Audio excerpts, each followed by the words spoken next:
శ్రీవారి కారం, శ్రీవారిని ప్రేమించే వారి కోసం. శ్రీవారి spices, chilli, turmeric, coriander powder. శ్రీవారి కారం, శ్రీవారిని ప్రేమించే వారి కోసం. ఏ తండ్రికి కూడా ఇలాంటి కష్టం రాకూడదు. హయత్ నగర్ రోడ్డు ప్రమాదంలో ఐశ్వర్య చనిపోతే తండ్రి గాయాల పాలయ్యాడు. కాళ్ళకి ఆపరేషన్ తీసుకొచ్చి శ్మశాన వాటికి చివరి చూపు కూతుర్ని చూసుకోవడానికి అంబులెన్స్లో వచ్చాడు. నిజంగా ఆ తండ్రి కష్టము ఏ తండ్రికి కూడా ఏ కుటుంబంలో కూడా రాకూడదు. ఈ అంబులెన్స్లో ఇద్దరి డాక్టర్ సహాయంతో శ్మశాన వాటికి తీసుకొచ్చారు. ఇలాంటి సమయంలో అసలుకి తండ్రిని మాట్లాడించడం అనేది కరెక్ట్ కాదు. బట్ ఆ తండ్రితో ఒక్కసారి మాట్లాడించే ప్రయత్నం చేద్దాము. బిగ్ టీవీతో ఎక్స్క్లూజివ్గా ఐశ్వర్య తండ్రి పాండు ఉన్నాడు. ఎలా ఉంది అండి మీ ఆరోగ్యం? పాప చనిపోయింది అమ్మ. నా ఆరోగ్యం ఎట్లున్నా పర్లేదు, పాప లేదు. ఇక అసలుకి ఇంటికి పెద్ద కూతురుగా తను అన్నీ చూసేది, ఈరోజు మీకు కూతురు లేదు. నాకేం చెప్పడానికి వస్తలేదమ్మా. ఏం జరిగింది అసలు ఆ రోజు? ఏం జరగలేదమ్మా. రాంగ్ రూట్లో వచ్చి కొట్టాడమ్మా. మాది ఒక పర్సెంట్ కూడా తప్పలేదమ్మా. 1% కూడా తప్పలేదు.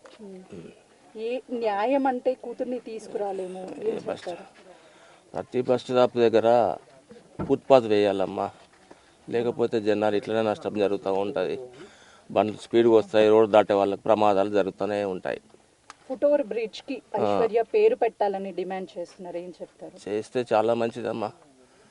ఒక్కసారి కాల్ని చూపించే ప్రయత్నం చేస్తారు. ఎందుకంటే ఏ తండ్రి ఇలాంటి సిచ్యువేషన్లో పాపను చూడడానికి రాడ్లు ఇవన్నీ కూడా అసలుకి మీ కుటుంబానికి ఇప్పుడు మీరు ధైర్యంగా ఉండాలి.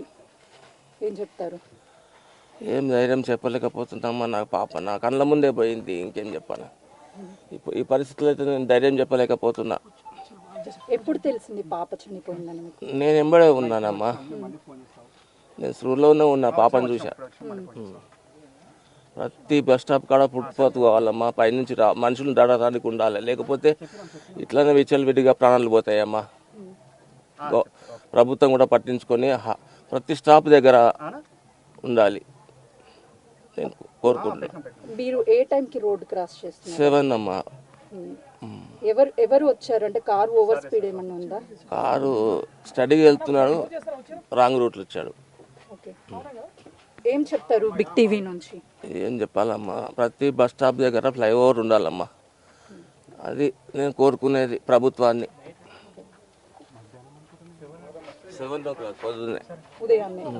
పాప ఏం చెప్పేది? తన ఆశయాలు ఏంటి? డాక్టర్ అవ్వాలనుకుంది అమ్మా. బాగా కష్టపడి చదివింది.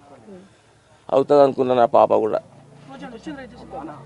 ప్రస్తుతానికి చూడొచ్చు ఐశ్వర్య తండ్రి పాండు మాట్లాడలేని సిచ్యువేషన్లో ఉన్నాడు. ప్రతి బస్ స్టాండ్ వద్ద ఫుట్ ఓవర్ బ్రిడ్జ్ని ఏర్పాటు చేయాలి. మరొక్కరికి ఇలాంటిది జరగవద్దు. నా పాప కోల్పోయాను, ఇక నా పాప నా కళ్ళ ముందే ఆ రోజు మొత్తం ఎగిరి పడిపోయింది అని చెప్తున్నారు. ఇలాంటి పరిస్థితి అనేది చివరి చూపు చూసుకోలేనేమోనని చెప్పేసి ఆ తండ్రి భయపడ్డాడు. కానీ ఇలా అంబులెన్స్లో ఇద్దరి డాక్టర్ల సహాయంతో నడవలేనటువంటి స్థితి ఉన్నప్పటికీ కూడా ఆఖరి చూపుని చూసుకునేందుకైతే మాత్రము శ్మశాన వాటికి చేరుకున్నాడు. ఐశ్వర్య అంతిమ యాత్రలో నేను పాల్గొనలేకపోయినప్పటికీ, నా కూతురు దగ్గర నేను చూసుకోలేనప్పటికీ ఇలాంటి సిచ్యువేషన్లో అయినా సరే చూసుకుంటానని ఏ రోజు ఊహించలేదు అని చెప్పేసి తండ్రి తన బాధను వ్యక్తం చేస్తూ, నా పాపలాగా ఇంకొకరికి అవ్వొద్దు, ప్రభుత్వం వెంటనే ఆ ఫుట్ ఓవర్ బ్రిడ్జ్ని ఏర్పాటు చేయాలని కూడా తండ్రి కోరుతున్నాడు. కెమెరామెన్ శ్రీకాంత్తో సుజాత, హయత్ నగర్.